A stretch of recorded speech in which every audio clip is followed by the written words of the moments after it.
Bonjour et bienvenue. Vous êtes rendu à la deuxième partie du livre Lire et écrire dans les classes de première année et pour le restant de sa vie.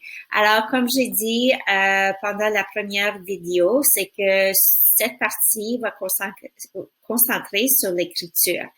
Je m'appelle Michelle Courville, au cas où vous n'avez pas vu la première vidéo. Je suis conseillère de français langue seconde au Conseil de Durham catholique. Je suis contente que vous êtes ici. Ça veut dire que vous voulez apprendre plus au sujet de l'écriture envers vos élèves. Ce livre, si vous n'avez pas reçu le livre, vous allez le recevoir ou c'est dans votre école à quelque part. Je vous en prie de lire tout le livre. C'est vraiment facile à lire et vraiment intéressant. Moi, j'ai lu ce livre-là 5 ou 4 ans passés et j'ai utilisé plusieurs de ces stratégies dans ma classe de deuxième et troisième année. Alors, c'est pas seulement pour les premières années, mais certainement, vous pouvez commencer en première année. Yves Nadon a été enseignant en primaire et chargé des cours d'université à Sherbrooke. Il a écrit de nombreux articles sur la lecture, l'écriture et la littérature pour la jeunesse.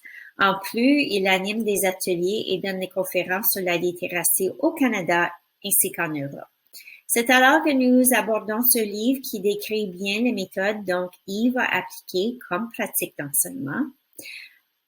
Pourtant, il y a tellement d'informations dans ce livre que j'ai osé tout mettre dans une vidéo, mais en voulant respecter le temps que vous avez ou le peu de temps, c'est-à-dire, je l'ai fait en 2 parties. Alors, hélas, la deuxième partie que vous êtes maintenant. Commençons. Alors, j'ai lu cette ligne et ça m'a vraiment pris, alors je voulais partager avec vous. Un élève qui s'interroge sur la langue apprend mieux et plus vite qu'un élève passif et indifférent. Alors, juste prendre un moment pour y penser, l'intention de cette ligne et j'espère que vous l'aimez autant que moi.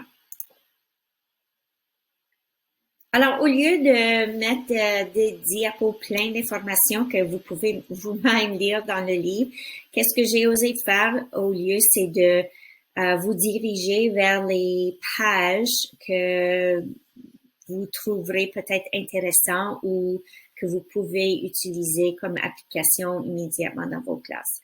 Alors, quelle est l'importance de l'écriture en première année? Que fait-on avec l'écriture des élèves?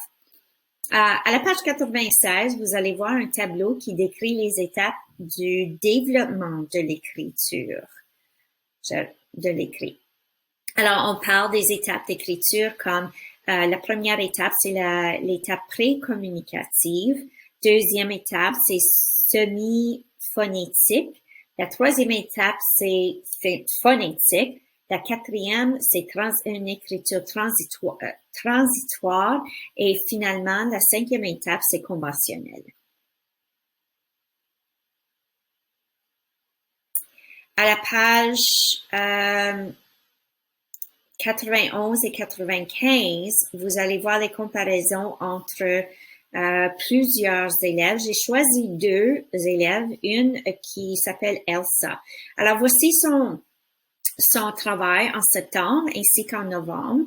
Et vous verrez que vraiment, vous voyez que ce n'est pas de septembre à juin, c'est des petites étapes. Mais si vous regardez son travail en septembre, elle écrit quelques lettres, certaines qu'elle ne connaît pas, et elle est à l'étape pré-communicative dans ce cas ici. Elle sait bien comment écrire son nom, mais les lettres qui sont au-dessus de la partie noire qu'elle a dessinée sont illisibles et difficiles à comprendre ou pas comprendre. L'enseignant doit alors travailler donc sa connaissance des lettres et une écoute sérieuse des sons. Mais quand arrivé en novembre, elle peut écrire la phrase, si vous lisez bien lorsque je vous la lis, J'ai eu de la peine. J'ai eu de la peine. Alors, U, c'est pas bien écrit, mais c'est correct. C'est son son de lettres. Alors, une grande amélioration. Elle se connaît de nombreux mots et écoute bien les sons des mots qu'elle tente d'écrire, comme U. Elle sait même chercher dans les outils de référence. Le mot peine, c'est pas un mot fréquent celui-là, alors elle devait regarder dans sa boîte personnelle ou son dictionnaire personnel.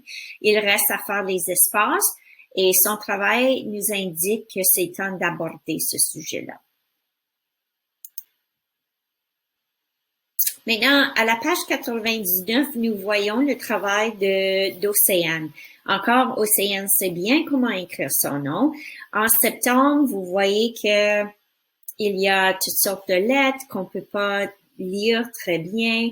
Quelle étape pensez-vous qu'elle est à ce moment-là? Alors, si vous dites qu'elle est à l'étape précommunicative, vous aurez raison, parce que naturellement, elle connaît ses lettres, elle sait comment bien écrire chaque lettre, sauf qu'on n'a aucune idée ce qu'elle veut dire là. Mais en octobre, on peut voir clairement qu'elle écrit « J'ai vu Jessie V à la piscine ». Mais piscine n'est pas complétée, mais c'est correct parce que encore, ça, c'est pas un mot qu'on voit chaque jour. Peut-être elle n'a pas pu trouver le mot, mais elle a décodé le mot, elle a essayé de l'écrire selon ses connaissances.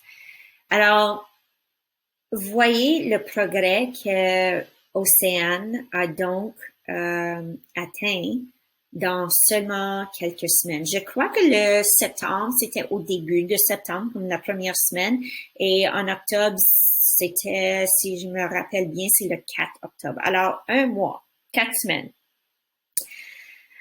Océane ici connaît de nombreux mots et elle fait des espaces entre eux et aussi a une excellente calligraphie. Elle décrit maintenant sur des feuilles lignées au lieu de sans ligne.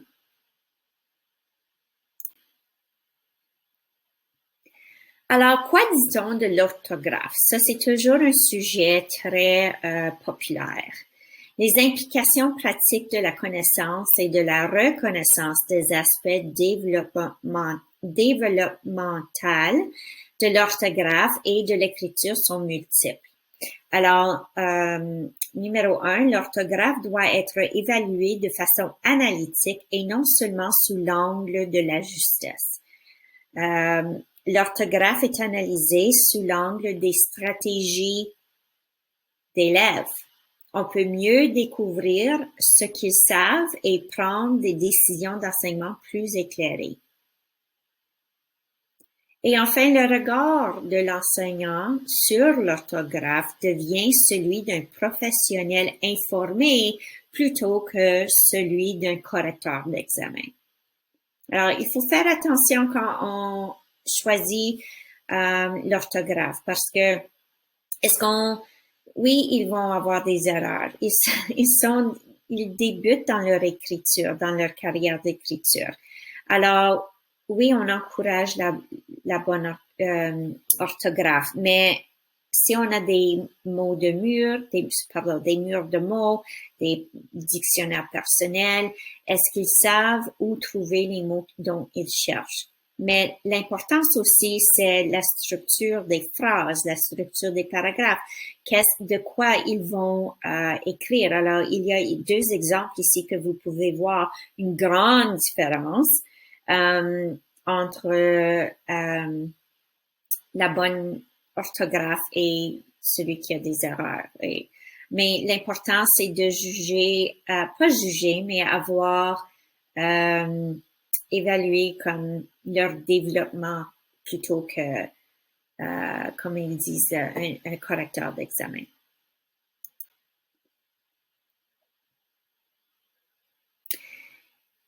Yves explique qu'il y a 3 types d'écriture. Il y a l'écriture modelée, l'écriture partagée et l'écriture interactive. Et nous allons regarder et toucher à tous les 3.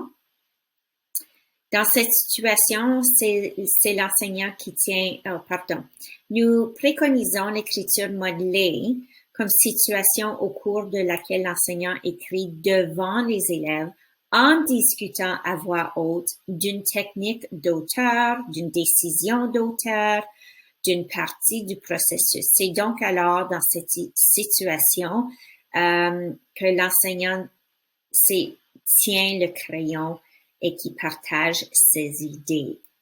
Et quand on dit tient le crayon, c'est l'enseignant qui tient le crayon pour écrire.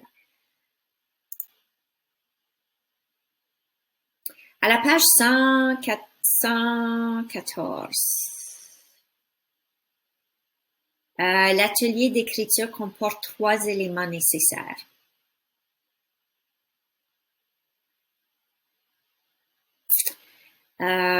La leçon, qui dure 10 à 15 minutes parce que c'est une mini-leçon.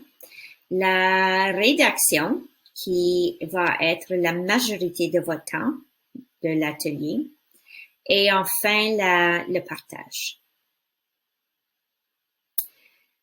Alors, la leçon. Beaucoup de temps au début de l'année pour bien montrer aux élèves comment se conduire durant la période et ce qu'on peut faire. Alors, oui, au début de l'année, ça va prendre beaucoup, je dirais même 2 semaines, 3 semaines, là, à vraiment renforcer comment se comporter et comment l'atelier se déroule dans votre classe. C'est là où on démontre où se trouvent les matériaux, comment les placer, comment les remettre les feutres à leur place, comment écrire quand on ne sait pas s'y prendre. Au début, les leçons sont orientées vers la connaissance de plus en plus grande de la langue, en même temps qu'on cherche à accroître les compétences des élèves en ce qui a trait au contenu et à la profondeur. Alors, écrire un mot, bien relire pour évaluer la qualité du mot écrit, travailler les différents sons, mettre les espaces entre les mots. Alors, toutes les structures d'écriture. Donc, on sent. Et pendant la période de la rédaction, ça c'est une excellente idée d'avoir des chemises d'écriture. Ça peut avoir l'air d'une façon ou une autre. Au début, les élèves dessineront pour ensuite écrire sur le dessin. Petit à petit, cela changera. Comme enseignant, il s'agit d'accompagner les élèves à les amener à développer leur capacité de trouver un sujet d'écriture. Et finalement, le partage. Et ceci est toujours fait à la fin pour 10 minutes en choisissant 2 ou 3 élèves pour partager leur écriture. Et ceci finit toujours l'atelier, ce qui est en soi une autre forme de discussion.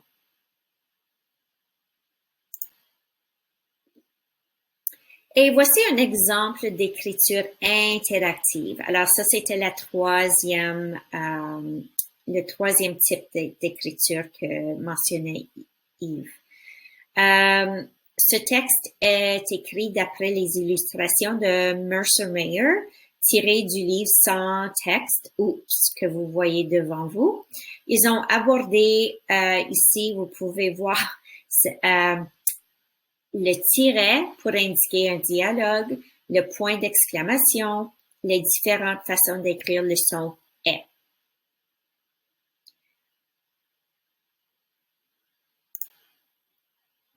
Et Yves explique plus en détail à quoi faire pendant la partie de l'écriture interactive. Pardon. J'ai la bouche sèche, j'ai besoin d'eau. OK, à la page 127 dans votre livre que j'ai pas écrit ici, mais vous avez maintenant, ça c'était de septembre à décembre, mais que faire dans les ateliers d'écriture de septembre à juillet? Alors c'est ici qu'on va le temps va venir où les élèves doivent poser un regard plus critique et plus mûr sur leur écriture. C'est alors il y a nombreux signes qui annoncent ce moment, soit une orthographe de plus en plus conventionnelle, une lecture de plus en plus fluide et complexe, une facilité à repérer des mots, des commentaires nombreux sur la correction, des espaces entre les mots, une écriture plus longue et facile, des sujets plus approfondis, un groupe où la plupart des élèves ont atteint les étapes phonétiques et transitoires. On doit donc donner à plusieurs reprises des leçons portant sur la différence entre dire et raconter. Qui raconte? Vous verrez dans le livre plusieurs exemples d'écriture avec une variété de sujets qui sont abordés par les élèves. Mais à la page 137, vous allez voir la correction. Alors, à ce temps de l'année, c'est important que l'enseignant s'attend que les élèves relisent leur texte pour en vérifier le contenu, le corriger et le réviser. Et ça, c'est comme naturellement une stratégie pédagogique, c'est quand on enseigne le processus d'écriture. Autrement dit, suivre et adopter une démarche de correction. À la page 143, la publication en fait.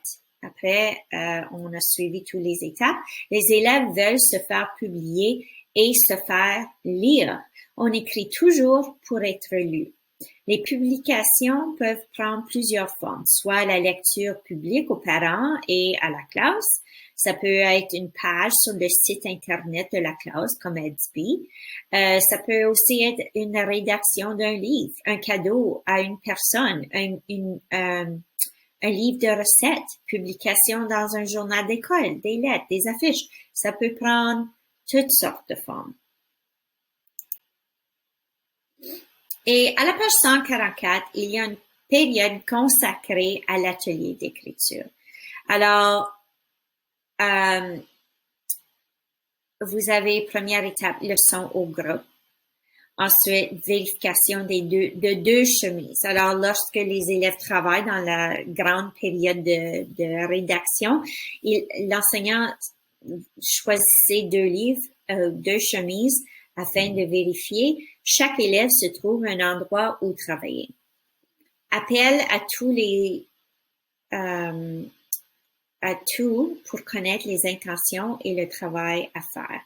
Et rencontre individuelle et en groupe et partage des écrits de 2 ou 3 élèves. Encore, vous avez la leçon, la période de travail et le partage après.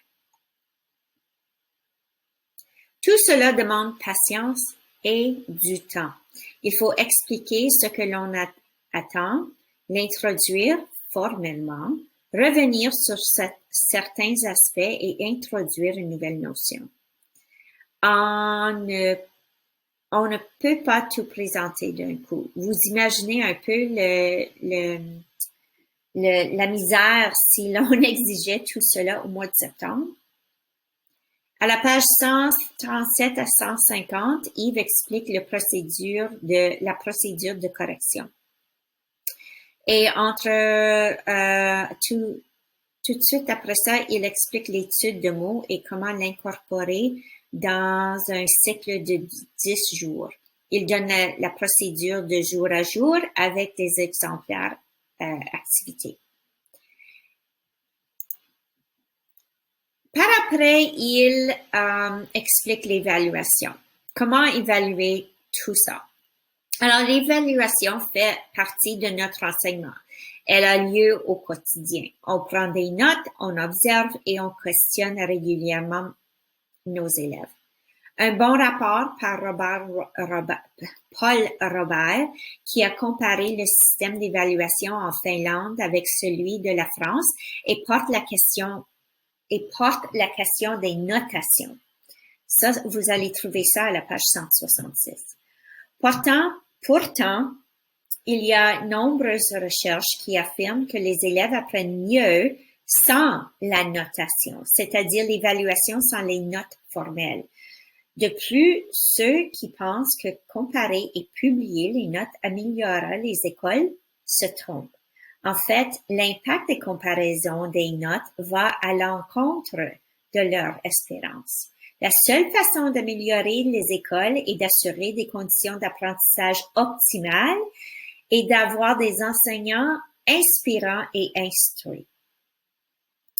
La distinction entre l'évaluation pour l'apprentissage et l'évaluation de l'apprentissage. Yves en parle à la page 169. Cette distinction est importante. On doit parler de l'évaluation qui nous informe et nous guide, ainsi que de progrès et des connaissances de nos élèves. Cette distinction est importante. Les éléments évaluation sont quotidiens, réguliers et continus. Alors, sur ce diapo, vous voyez les éléments servant à évaluer la lecture et les éléments servant à évaluer l'écriture. Et je suis certaine que vous en utilisez ces méthodes ici déjà dans vos classes. Alors, celui-ci était un peu plus long que la lecture. J'espère que je ne vous ai pas trop perdu. Mais ça termine notre atelier. N'hésitez pas de nous poser vos questions si vous en avez. Nous sommes ici pour vous. Carla Esposito, qui est ma collègue dans cette position. Et vous avez nos courriels. Alors, voilà. Nous sommes ici pour vous aider. Merci d'être venu. J'espère que vous lisiez bien le livre et que vous pouvez utiliser quelques stratégies dans vos salles de classe. Au revoir et à la prochaine.